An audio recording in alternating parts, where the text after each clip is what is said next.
हमारा राष्ट्रीय प्रतीक चिन्ह है, तो इस तरह के चिन्हों का अपमान किसी रूप में नहीं करना चाहिए। बिल्कुल। और मैं आशा करूंगा कि जिन तत्वों ने यह दृढ़ता दिखाई है, उनके खिलाफ जो है वो कार्रवाई सुनिश्चित की जाएगी। कुछ ऐसे तत्व समाज के अंदर आज भी विद्यमान हैं जो इस तरह की गतिविधियों को अंजाम देते हैं ताकि एक प्रकार से वातावरण दूषित हो। कि संत समाज और उनके मौलाना मौलवी चिंतन करेंगे और इस प्रतीक चिन्ह के बारे में भारत सरकार का एक अपना गाइडलाइन जारी किया हुआ है। कौन उसका उपयोग कर सकता है, उसकी किस विधि से उपयोग होगा, इसके लिए स्पष्ट गाइडलाइन है। राजनीतिज्ञ व्यक्ति अपने राजनीतिक लाभ और हानि को देख करके बयान देता है, ठीक है ना।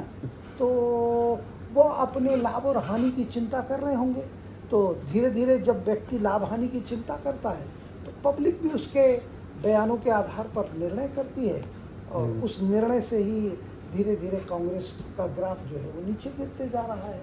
भारत सरकार की समस्त एजेंसियां बिल्कुल अलर्ट मोड में हैं और इस तरह के विध्वंसकारी तत्वों का समय पर पर्दाफाश करना और पर्दाफाश करके सरकार उनकी दृढ़ता से मुकाबला कर रही है।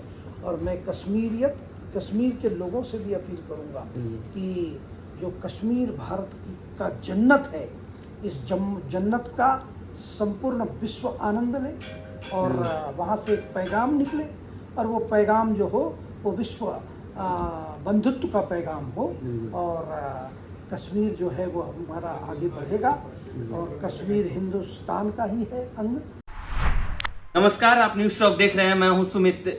जम्मू कश्मीर में जिस तरह से एक दरगाह के अंदर अशोक चिन्ह को नुकसान पहुंचाया गया, तोड़ दिया गया, वहाँ जिस तरह से वहाँ के लोगों का जो दरगाह में थे उनका कहना है कि अशोक चिन्ह की ज़रूरत दरगाह के अंदर नहीं है, धार्मिक जगहों पे अशोक चिन्ह की ज़रूरत नहीं है। इसी को लेकर हम बातचीत करेंगे प्रदीप जी से, छत्तीसगढ़ से हैं, एक्स सांसद भी हैं, इनसे बात करेंगे। बहुत बहुत स्वागत है सर आपका।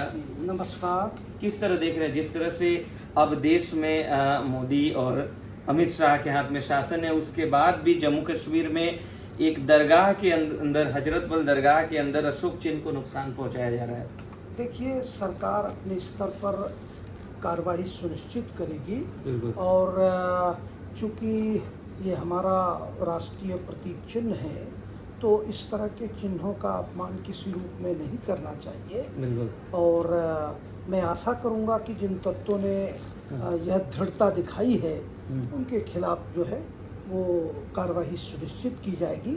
और मोदी जी और अमित शाह जी के नेतृत्व में देश जो है विकसित भारत के दिशा में आगे बढ़ रहा है और धारा 370 हटने के बाद कश्मीर भारत का अभिन्न अंग पहले भी था, आज भी है और धीरे धीरे वहाँ पर शांति स्थापित हो रहा है। बीच में जो घटनाक्रम घटित हुआ, उसका ऑपरेशन सिंदूर के माध्यम से जो जवाब दिया गया है, उस जवाब के कारण से पूरे विश्व में भारत की साख स्थापित हुई है। बिल्कुल, लेकिन शांति तो देश में, लेकिन जम्मू कश्मीर में क्या हो रहा है? अशोक चिन्ह से समस्या किस बात की है? होता है कभी कभी व्यक्ति को व्यक्ति के से भी घृणा हो जाती है। कुछ ऐसे तत्व समाज के अंदर आज भी विद्यमान हैं जो इस तरह की गतिविधियों को अंजाम देते हैं ताकि एक प्रकार से वातावरण दूषित हो। हम सबका उत्तरदायित्व है कि दूषित वातावरण न हो, उसमें हम एक सकारात्मक पहल करें और कोई भी प्रतीक चिन्हों का अपमान नहीं करें। किसी भी धार्मिक स्थल पर इस तरह की गतिविधियां अच्छी बात नहीं मानी जाती। लेकिन सवाल है सर कि आप पासपोर्ट पे भी अशोक चिन्ह है, पैसे पे भी अशोक चिन्ह है, कहाँ से हटाएंगे? कभी उनको तिरंगे से समस्या होने लगती है। फ्राइडे को, शुक्रवार को ऐसे तमाम तस्वीर सामने आए हैं जहाँ वो तिरंगे को जला देते हैं। तो क्या मुसलमान भी इसी देश के हैं ना? नहीं भाई, ये तो देखिए, ये तो सब पूरे अपने देश के ही हैं और धीरे धीरे उनके अंदर भी वो देशभक्ति का जज्बा पैदा हो रहा है, होगा। थोड़ा समय लगता है किसी भी व्यवस्था को उलटकर सीधा करना, ये थोड़ा कठिन काम है और माननीय प्रधानमंत्री जी के मार्गदर्शन में देश सशक्त हो रहा है, जो इस तरह के विध्वंसकारी तत्व हैं उन पर नकेल कसी जा रही है और समय अनुसार उसमें भारत सरकार दृढ़ता से अपना काम करेगी। वहाँ के मुख्यमंत्री उमर अब्दुल्ला है, वो ये बात कह रहे हैं कि धार्मिक जगहों पे ऐसे प्रतीक चिन्ह होते ही नहीं है, तो फिर दरगाह में प्रतीक चिन्ह क्यों लगाए गए? देखिए, वो उनका एक अपना व्यक्तिगत विचार हो सकता है, इसको लेकर के संत समाज और उनके मौला मौलवी चिंतन करेंगे। और इस प्रतीक चिन्ह के बारे में भारत सरकार का एक अपना गाइडलाइन जारी किया हुआ है। कौन उसका उपयोग कर सकता है, उसकी किस विधि से उपयोग होगा, इसके लिए स्पष्ट गाइडलाइन है। उस गाइडलाइन का पालन करना चाहिए। बिल्कुल। आप क्या मानते हैं सर, अगर धार्मिक जगहों पे या कहीं पे भी प्रतीक चिन्ह होने चाहिए सर? नहीं, इसमें अलग अलग मत हो सकता है और इसके लिए स्पष्ट गाइडलाइन बनाना चाहिए। कोई भी कहीं भी उसका उपयोग और दुरुपयोग ना कर सके, उसकी स्पष्ट गाइडलाइन है। उस गाइडलाइन की विस्तारित व्याख्या करनी चाहिए ताकि एक अवेयरनेस पैदा हो और उसके बारे में सब राष्ट्रीय स्तर पर एक नीति का निर्माण होना तो चाहिए। सर, सवाल है कि दिक्कत अशोक चिन्ह से है या दिक्कत इस बात से है कि जम्मू कश्मीर में 2014 के बाद शांति हो गई है, इस बात से है? देखिए, दोनों चीज़ें हो सकती हैं। जिनकी पूर्वत दुकान बंद हो गई है उनके अंदर वेदना है, जो नए लोग हैं उनमें उत्साह है कि 370 हटने के बाद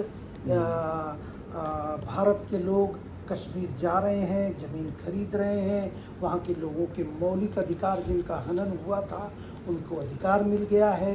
तो एक वर्ग में चैतन्यता है, एक वर्ग में प्रगति की इच्छा शक्ति है और जिनके मन में कुछ मलिनता होगी, उनको पीड़ा हो रही है, तो वो अपने पीड़ा का प्रकटीकरण अलग अलग रूप में करते हैं।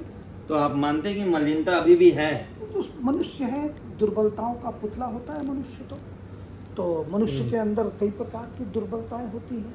तो राग, द्वेष, ईर्ष्या, जलन, ये मानवीय दुर्बलताएं हैं। जब दुर्बलता आगे बढ़ती है तो व्यक्ति दूसरे रूप में दिखता है और वही व्यक्ति की दुर्बलता समाप्त हो जाए तो वही व्यक्ति पूज्यनीय होता है।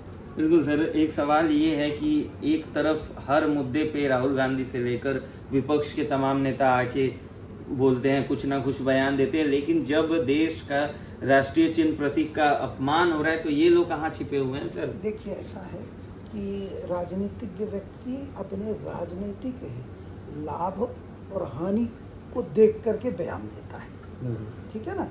तो वो अपने लाभ और हानि की चिंता कर रहे होंगे, तो धीरे धीरे जब व्यक्ति लाभ हानि की चिंता करता है तो पब्लिक भी उसके बयानों के आधार पर निर्णय करती है और उस निर्णय से ही धीरे धीरे कांग्रेस का ग्राफ जो है वो नीचे गिरते जा रहा है। समयानुसार प्रतीक चिन्ह के बारे में अपना अभिमत स्पष्ट करना चाहिए। बिल्कुल करना चाहिए सर। एक सवाल है कि जम्मू कश्मीर वो कैसे देख रहे हैं कि क्या 2014 के बाद वहाँ शांति स्थापित हुई है, सरकार कामयाब हुई है? हाँ, बिल्कुल सरकार कामयाब हुई है। धारा 370 हटने के बाद देश के अनेक लोगों ने वहाँ पर संपत्तियाँ खरीदी हैं, इंफ्रास्ट्रक्चर बनाया है, नई पीढ़ी के लोगों की शिक्षा के प्रति रुचि बढ़ी है, स्टार्टअप की संख्या बढ़ी हुई है और भी अनेक प्रकार की गतिविधियां वहाँ संचालित हो रही है।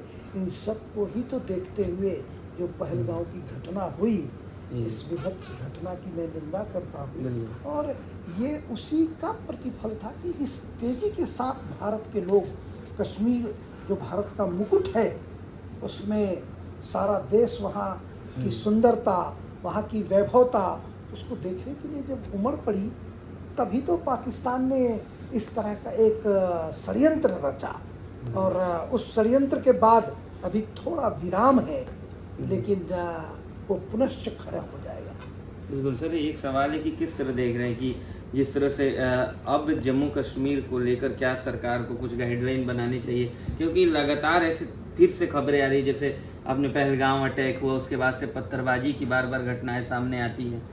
नहीं, अभी धीरे धीरे सब लोगों को चिन्हित कर लिया जा रहा है और सभी लोगों के ध्यान में विषय आ गया है और भारत सरकार की समस्त एजेंसियां बिल्कुल अलर्ट मोड में हैं और इस तरह के विध्वंसकारी तत्वों का समय पर पर्दाफाश करना और पर्दाफाश करके सरकार उनकी दृढ़ता से मुकाबला कर रही है।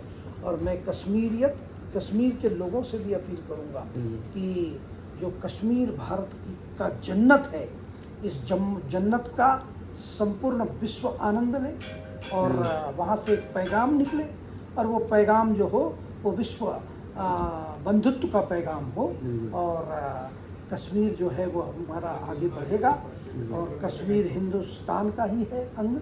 हमारे डॉक्टर श्यामा प्रसाद मुखर्जी उसके लिए बलिदान हुए हैं, तो उनका बलिदान जो है वो व्यर्थ नहीं जाएगा और कश्मीर अमन चैन और शांति के साथ आगे बढ़ेगा और देश का सिरमौर बनेगा। बहुत बहुत धन्यवाद सर। तो जिस तरह से आपने सुना कि इन्होंने कहा कि जम्मू कश्मीर में शांति स्थापित होगी और पहले से जो स्थिति है काफ़ी बेहतर हुई।